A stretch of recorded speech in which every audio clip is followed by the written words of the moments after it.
नमस्कार, जनमत हरियाणा में आपका स्वागत है। मैं हूं कमल कांत। साथियों, चुनाव समाप्त हुए, रिजल्ट आए, लगभग 15 दिन हो गए हैं। लेकिन जो भीतर-घात झेलना पड़ा है, दोनों पार्टियों को, कांग्रेस और बीजेपी को, उसके ऊपर कोई एक्शन की खबर नहीं है। कांग्रेस में तो ये पुरानी बात है और परंपरा है कि वहाँ कोई एक्शन होता नहीं है और भीतर-घात भी पार्ट ऑफ गेम है, उसको बहुत महसूस भी नहीं किया जाता है। लेकिन बीजेपी में ये नई बात है और पहले डिसिप्लिनरी एक्शन होते थे, अब कोई एक्शन भी नहीं हो रहा। तो ऐसा क्यों है? क्या बीजेपी भी अब कांग्रेस के रास्ते पर चल पड़ी है? ये एक देखने वाला मुद्दा है, विचार करने वाला मुद्दा है। इस पूरी चर्चा पर हमारे साथ बातचीत करने के लिए जुड़ चुके हैं प्रद्युमन जोशीला जी। आप उनको पहले से ही जानते हैं, जानकार हैं, हरियाणा की राजनीति के बहुत हर सीट की उनको जानकारी रहती है। वो उनसे उनका विश्लेषण लेते हैं। आपका बहुत-बहुत स्वागत है प्रद्युमन जी। जी, बहुत-बहुत धन्यवाद। प्रद्युमन जी, क्या हो रहा है बीजेपी में? 15 दिन हो गए। 2 कैंडिडेट जो हैं वो शरेआम जो हैं, वो आरोप लगा चुके हैं। एक तो सुभाष बराला जी जी, पर आरोप लगा है। पार्टी के इनर सर्कल में भी ये चर्चा है कि 3 सीटें जो हैं, वो बराला जी की वजह से हारी गई।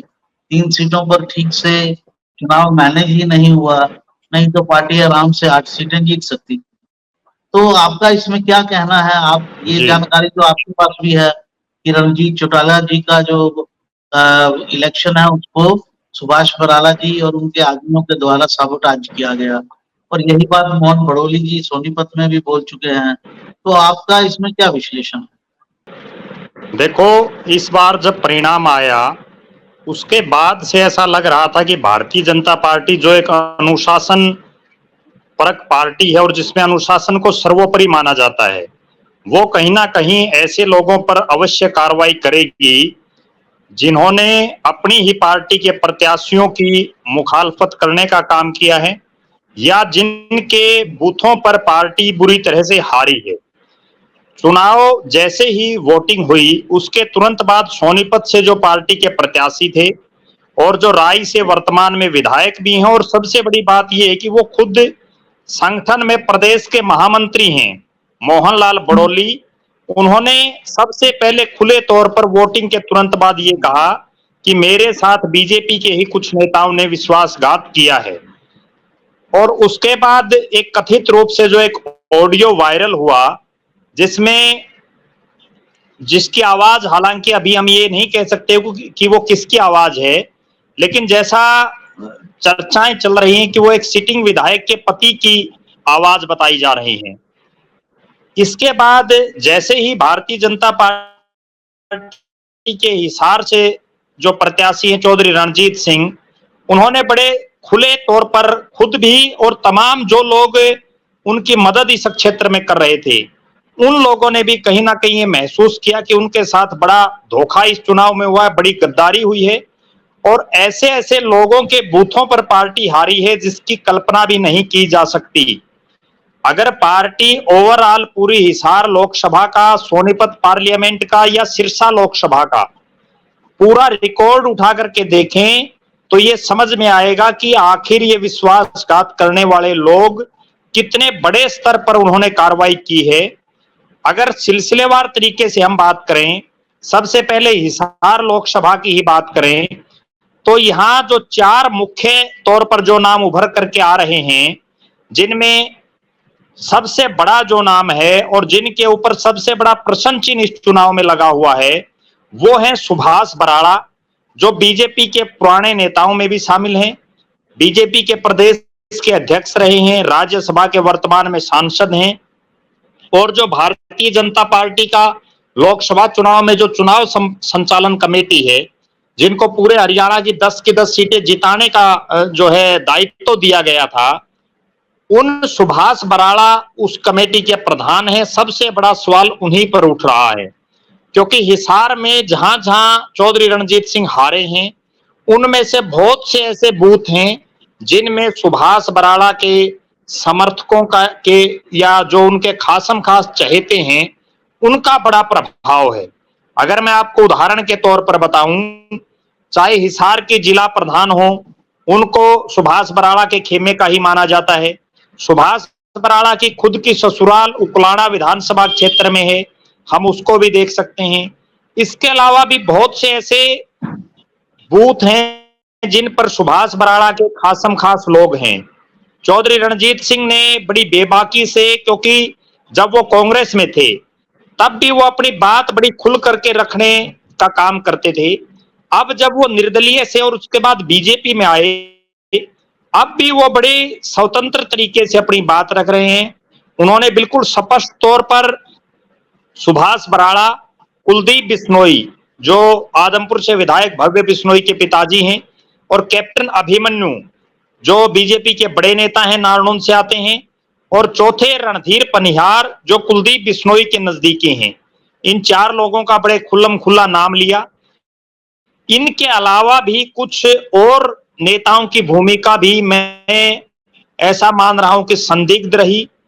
बहुत से ऐसे नेता हैं जिनके इलाकों में चौधरी रणजीत सिंह हारे। और एक बहुत बड़ी बात मैं आपको बताने जा रहा हूं, हिसार लोकसभा क्षेत्र में कुछ एक नेता ऐसे भी हैं जिन्होंने अपने कोटे से जिस क्षेत्र में सबसे ज्यादा ग्रांट देने का काम किया, सरकारी पैसा, और उस क्षेत्र को वो अपना बिल्कुल घर मानते थे, उनके क्षेत्र के भी एक बूथ पर चौधरी रणजीत सिंह को हार का सामना करना पड़ा। तो कहीं ना कहीं बहुत बड़े स्तर पर उनके साथ विश्वासघात हुआ। उसके बाद बात कर लेते हैं मोहनलाल बड़ौली की। वहां भी 2 नाम बड़े उभर करके सामने आ रहे हैं। एक जो निवर्तमान सांसद 2 बार के लगातार रमेश कौशिक का, और दूसरा जो निर्मल चौधरी हैं गन्नौर की विधायिका उनका। क्योंकि कहीं ना कहीं जो निर्मल चौधरी के पति के बारे में ये चर्चाएं हैं कि जो एक ऑडियो लीक हुआ है वो उनके पति का बताया जा रहा है। हालांकि हम इस चीज की कोई ऑथेंटिसिटी नहीं रखते कि वो उन्हीं का है, लेकिन कम से कम इन चीजों की जांच होनी चाहिए और जांच होने के बाद इन पर कार्रवाई हो। तीसरी बड़ी बात जो आपने बताई कि सुभाष बराड़ा का जिस क्षेत्र में सबसे बड़ा जो प्रभाव है वो सिरसा लोकसभा का टोहाना हलका है, और जहां लगभग 50,000 के आसपास वोटों से अशोक तंवर चुनाव हारे हैं। तो कहीं ना कहीं ऐसा लग रहा है कि जिनको पूरे हरियाणा प्रदेश का चुनाव जिताने की कमान हो और जिनका खुद का 2 लोकसभा क्षेत्रों में अपना एक प्रभाव हो, हिसार और सिरसा, और उन दोनों ही क्षेत्रों में प्रत्याशी हार जाए, तो भूमिका तो कहीं ना कहीं संदिग्ध नजर आ रही है। जी प्रद्युम्न जी, क्या आपको ऐसा लगता है कि एक्शन ना लेना, क्या डिसिप्लिनरी कमेटी द्वारा कुछ ना करना, इसके पीछे कोई लार्जर कॉन्स्पिरेसी भी हो सकती है?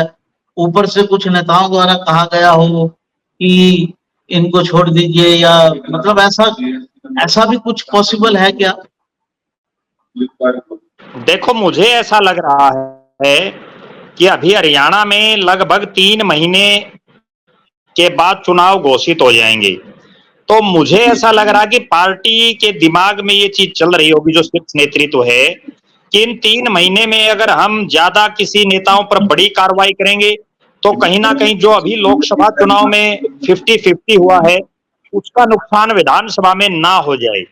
बल्कि होना ये चाहिए कि जिन नेताओं ने ये खिलाफत करने का काम किया है, या जिनका जो राजनीतिक गलियारों में जिनके ऊपर प्रश्न चिन्ह खड़ा हो चुका है, कम से कम अनुशासनात्मक कमेटी जो पार्टियों में बनाई होती है वो इस पर संज्ञान लेकर के तुरंत प्रभाव से इनको नोटिस जारी करके इनसे बात तो करे, कम से कम इनका स्पष्टीकरण पूछने का काम तो करे, लेकिन वो नहीं कर रहे हैं। इन 3 सीटों के अलावा भिवानी महेंद्रगढ़ की सीट में भी बीजेपी के एक बड़े पदाधिकारी द्वारा मुखालफत किए जाने की सूचनाएं मिल रही हैं। हालांकि मेरी खुद की भी चौधरी धर्मवीर सिंह से बात हुई थी, जो भिवानी महेंद्रगढ़ से तीसरी बार जीते हैं, तो उन्होंने ये कहा कि मैंने किसी की शिकायत तो दी नहीं, लेकिन जिसने भी गलत किया मुझे उसका ज्ञान है। समय आने पर अवश्य जो है उसके नाम का खुलासा मैं करूंगा। जी जी, प्रद्युमन जी, आपने चीजों को बहुत स्पष्ट किया, लेकिन आपने अपनी बात क्लियर जी कर दी। कौन-कौन लोग जो हैं, उन्होंने ये काम किया और क्या पार्टी जो है उन पर एक्शन लेगी या क्यों नहीं लेना चाह रही है, इसको भी आपने स्पष्ट किया। आपका बहुत-बहुत धन्यवाद। तो बीजेपी लीडरशिप में ये जी बात ध्यान में आ गई होगी कि ये बात जनता की नज़र में भी है कि कैसे पार्टी के नेताओं को हराने का काम पार्टी के अंदर से ही हुआ और एक्शन ना लेकर बीजेपी जो है वो कांग्रेस के रास्ते पर ही चल रही है, इसका उसे भारी नुकसान होगा। आपका बहुत-बहुत धन्यवाद। नमस्कार। धन्यवाद। हरियाणा की हर राजनीतिक खबर के विश्लेषण के लिए हमारे चैनल जनमत हरियाणा को लाइक, शेयर और सब्सक्राइब करना ना भूलें। साथ ही बेल आइकन को भी प्रेस कर लें ताकि हर वीडियो की अपडेट आप तक पहुंचती रहे।